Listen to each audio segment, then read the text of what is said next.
রাসূলুল্লাহ সাল্লাল্লাহু আলাইহি সাল্লাম আমাদের কাছ থেকে বিদায় নিয়েছেন 12ই রবিউল আউয়াল।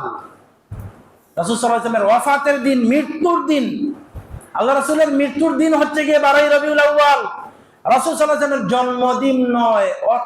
কত বড় বেকুব দেখেন, মৃত্যুর দিনে আনন্দ উল্লাস করে, মৃত্যুর দিনে আনন্দ উল্লাস করে, মৃত্যুর দিনে সুখের মিছিল, আপনার আনন্দ মিছিল করে, মৃত্যুর দিনে তারা আপনার ঈদ করে, মৃত্যুর দিনে ঈদ করে।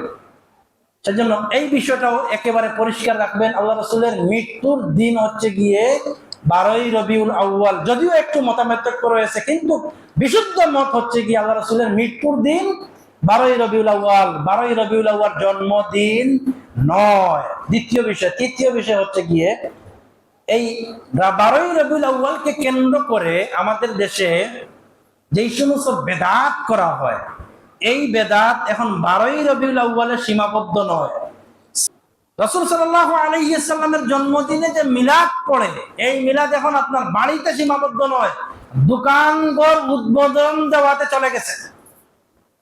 রাসূল সাল্লাল্লাহু আলাইহি সাল্লামের মৃত্যুর দিনে তারা আনন্দ উল্লাস করে।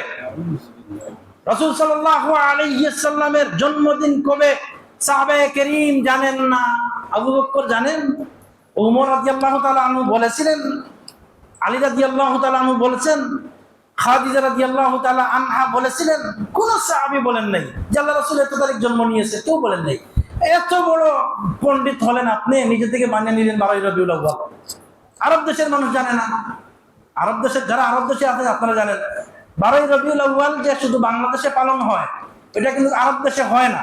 আরব দেশে হয় না। আপনি যান, মক্কাতে যান, মদিনাতে যান, আরব দেশগুলোতে যান, 12ই রবিউল আউয়ালে তারা কোনো সুখ দিন, তারা কোনো আপনার আনন্দের দিন, এগুলো তারা মানেও না, পালনও করে না। এটা শুধুমাত্র আমার দেশ, আপনার দেশে রয়েছে।